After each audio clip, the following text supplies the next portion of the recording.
2010年6月、カナダのゲーム開発スタジオ A2M はアクションアドベンチャーゲームノーティーベアを発売した。可愛らしいテディベアの世界でいたずらと報復をテーマ化した本作は奇抜な発想とその独自性で注目を集めた。だが一方でゲームプレイの単調さや技術的荒さも多く指摘され、レビュー集計では厳しい評価が目立っていた。当時オリジナル IP の開発展開を強化し認知度の向上を狙っていた彼らにとってこの評価は決して好ましいものではなかった。さらに同時期スタジオは別の深刻な課題にも直面していた。不運にも彼らの社名が英語圏で不適切な性的スラングと重なり、ソーシャルメディアや検索結果で致命的な誤解を招いていたのである。このままではブランド上の大きな障害となり、 IP 中心の発信や海外展開には極めて不利だった。そのため経営陣はかつて使用していた社名ビヘイビアインタラクティブに名前を戻し、名称の親和性と認知の一貫性を高める方針を選んだ。こうして社名が戻った後、スタジオは外部 IP の共同開発なども通じてライブ運営や移植、最適化、コンソール審査対応といった実務的ノウハウを蓄積していった。体制は受託と自社開発の両輪で拡大し、短いサイクルで数多くのタイトルを並行させる運営力も鍛えられていった。一方で当時ビヘイビアが発売したオリジナル IP 作品の評価はいずれも厳しかった。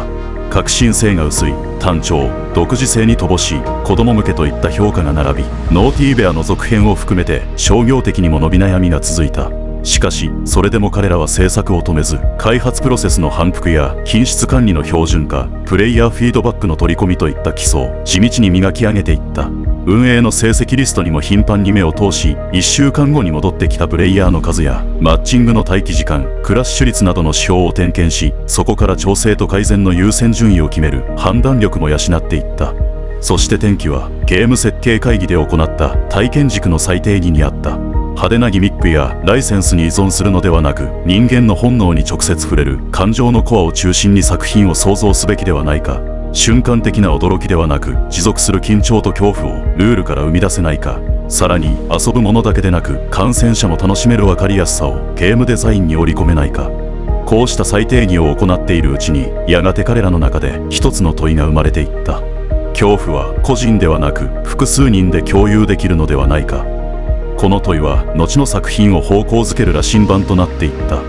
新作に関する構想の議論は次第に変化し、主流の対象型対戦ゲームとは異なる道を模索していった。追跡者が1人、逃走者は複数、恐怖を与える1人の強者と複数の弱き者たち。その非対称がもたらす緊張と物語性を新作の骨格へ組み込む構想が固められていった。気づかないうちにホラー映画の文法をゲームの世界に落とし込もうとしていた彼らは、この頃からすでに作品が秘める無限の可能性を感じ始めていた。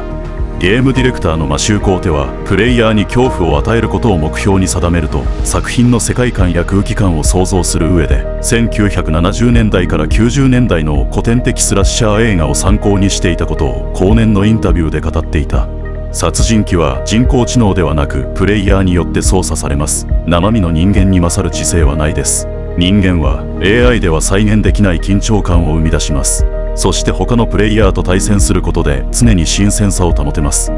ただ当時彼らにとってこの挑戦は大きな賭けでもあった。非対称型の対戦はその性質上ゲームバランスが崩れやすく、恐怖よりも不快感や不公平感を生む確率が高くなる。さらに恐怖表現に対する人々の好みや意見は無数に存在した。それらを収集し一つ一つ精査しながら同時進行で開発を行うのは非常に困難であった。また難題は当然技術面にも横たわっていた。遅延や同期ずれ、当たり判定、移動速度、キャラクターデザイン、音響システム、どれか一つでもバランスが崩れたり不具合が発生すれば、プレイヤーの恐怖体験は台無しになり、緊張と没入感の糸が容易に途切れてしまう。しかも彼らは発売後に拡張を続けるライブサービス型の運営を目指していた。そのためいずれ増えると想定されるキャラクターやマップ、パーク、アイテム、スキン、さらには外部 IP との協業にも耐え続ける強固な骨格を構築し、将来を見据えた余白を残す設計も必要であった。しかしそれでも彼らは妥協せず非対称型に強くこだわり続けた。逃走者たちの数を5人、6人、7人と増やしながら何度も検討し、最終的に4人に決定されると1対4という骨格を設計の土台として定めた。このアンバランスさがこれまでにない革新的な緊張と恐怖を生むと彼らは信じていた。さらに多くの FPS ゲームで採用されている死んでもすぐ復活できる要素は取り入れず、復活の代わりに他の人々のプレイを観戦できる方針にした。こうすることでゲームという枠組みを超えてホラー映画を視聴しているのと同じ楽しみ方も可能になった。そして作品を単なる鬼ごっこを超えた即興の物語が自然発生する設計にし、人々がプレイ内容を他人と共有したくなるよう目指した。恐怖体験の共有は視聴・拡散に強く、配信時代に適合する。彼らは当初からそう判断していた。作品がプロトタイプ段階の時、開発チームは逃走者側にも何らかの役割や戦略が必須だと感じていた。1対4という性質上、1人が追われている間、他の3人は能動的な選択肢を失い、恐怖の消失と退屈につながった。そこで彼らは逃走側に生還の要となる目標物を与え、突然発生するスキルチェックや刻一刻と変化する心音で緊張を継続させた。さらに隠密、密偵、陽動といった情報戦、限りある板やアイテムなどの資源管理、仲間の救助、治療といった生死に直結する重大な協力要素も加えた。これにより逃走側には行動に伴うリスク計算が常に求められるようになった。そして追跡者側の固有能力の差別化とマップのランダム生成システムによって逃走側は毎回最適解を組み替え役割を分担し、常に思考し続けながら正確な状況判断を迫られるようになっていった。これらは当時主流のゲームエンジンの一つアンリアルエンジン4で素早く試された。オンライン対戦の土台が最初から整っていたこのエンジンは、動きの作り込みや細かい調整がしやすく、基礎作りと素早い施策を同時にこなせる高い性能を持っていた。そのおかげで少人数で行う数えきれないほどの検証を可能にした。作品の基礎部分が出来上がってくると、彼らは次に音がプレイヤーに与える心理的要素の細かいバランス調整に着手した。特にわずかな物音や息遣い、響き渡る叫び声、通知音、動物の鳴き声、武器の音などは単なるお飾りの効果音ではなく、プレイヤーが得られる数少ない貴重な情報源の一つと定められた。一方で音楽制作を担当するチームは初期の開発段階から恐怖のための音響体験を創出することに強いこだわりを持っていた。彼らは恐怖を説明するのではなく、状況に合わせて恐怖を出現させ続ける精密な仕掛けの創造を望んでいた。そして音楽で人々の心と神経をつかみ、プレイヤーを世界観に没入させることを目指した。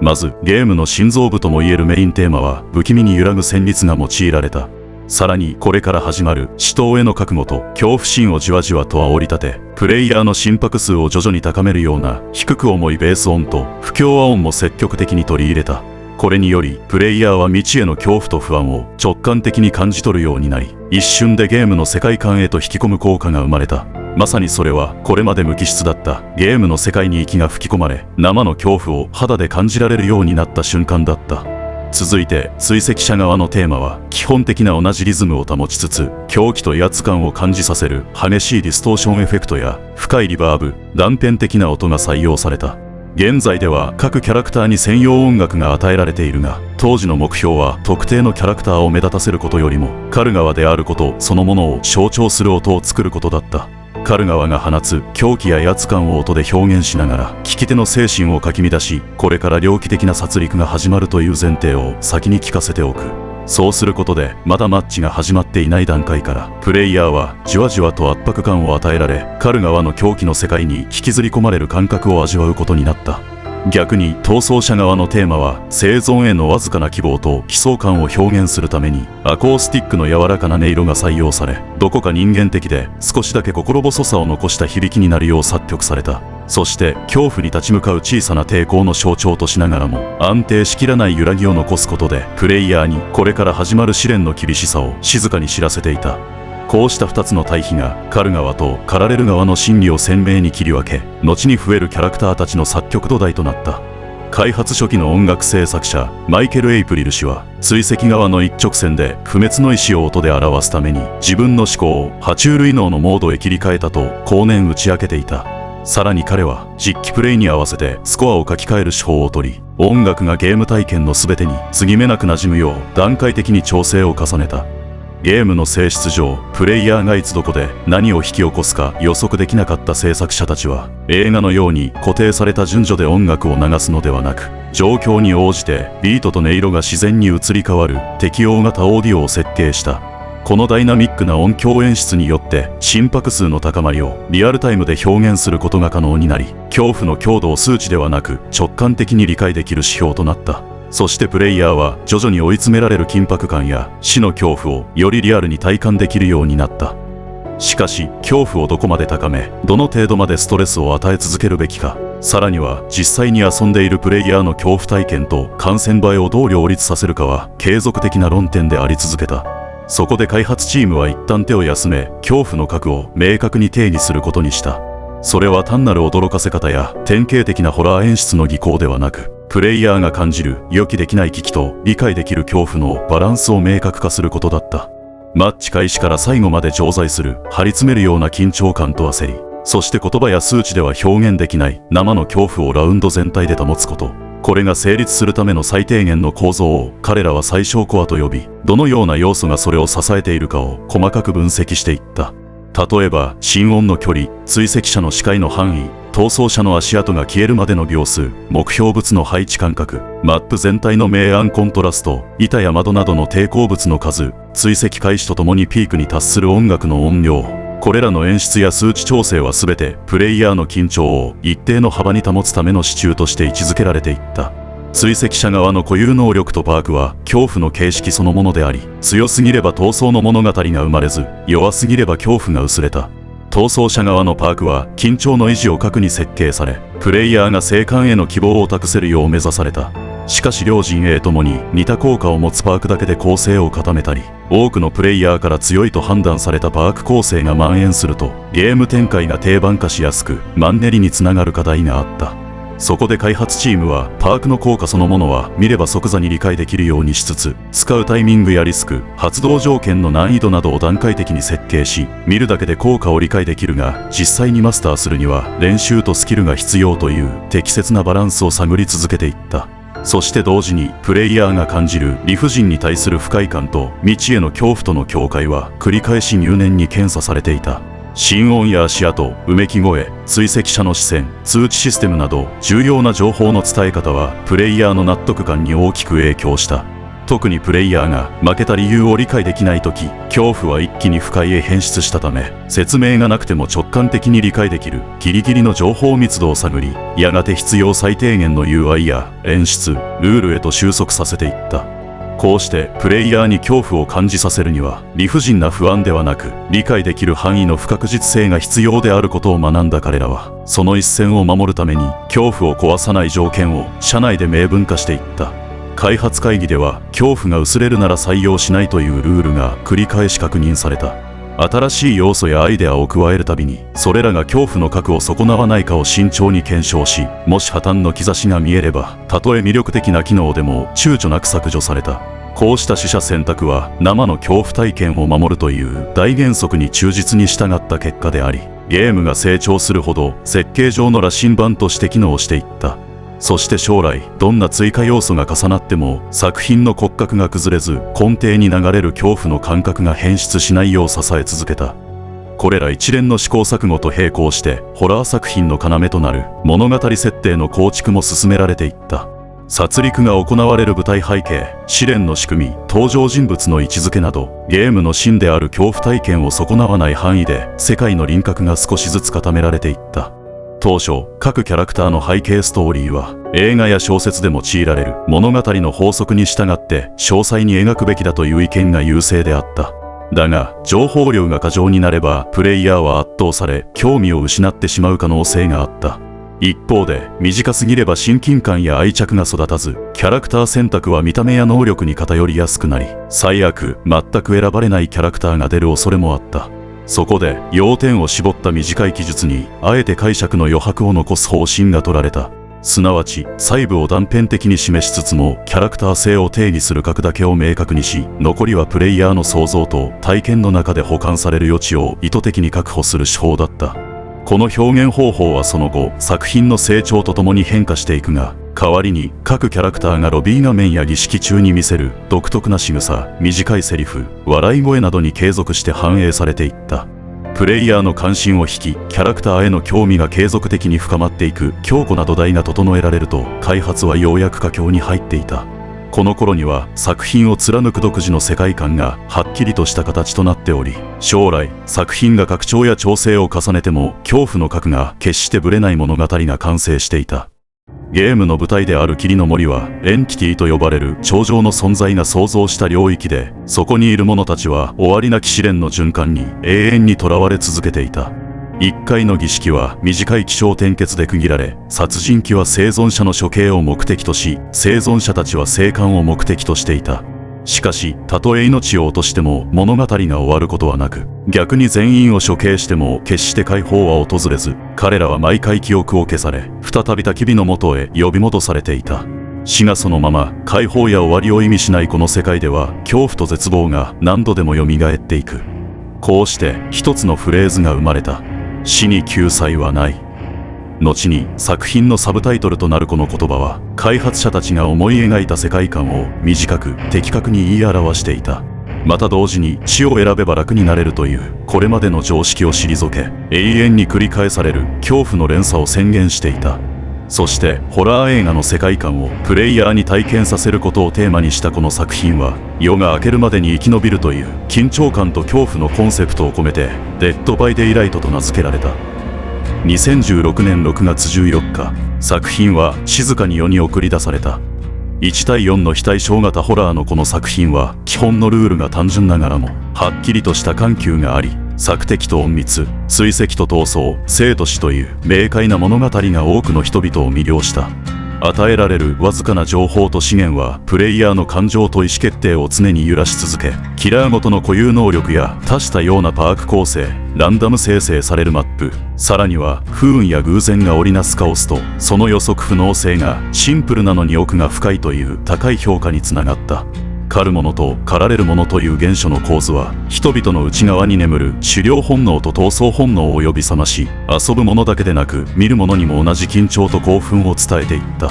息を殺す隠密、思わず絶叫する奇襲、板一枚の攻防、仲間の裏切り、出口目前の無念の死、誰も予想しなかった逆転劇。こうした即興で生まれる短いドラマは動画クリップとして切り出しやすく、 SNS で即座に共有され感染者を引き寄せた。するとその感染者が新たなプレイヤーとなり、また別の感染者を呼び込んだ。新しい人々が霧の森に足を踏み入れるたびに、恐怖と緊張感を極限まで煽る緻密に設計された音楽が彼らを包み歓迎した。やがて多くの配信者がこの作品は見せ場の多いゲームだと気づき、彼らのライブ配信がさらなる新規プレイヤーを増やしていった。そして発売からわずか1週間で作品は27万本を超える販売本数を記録し、開発費の回収が公式に発表された。さらに2ヶ月後には累計販売本数がついに100万本を上回り、翌年の2017年11月16日には累計300万本突破が報じられた。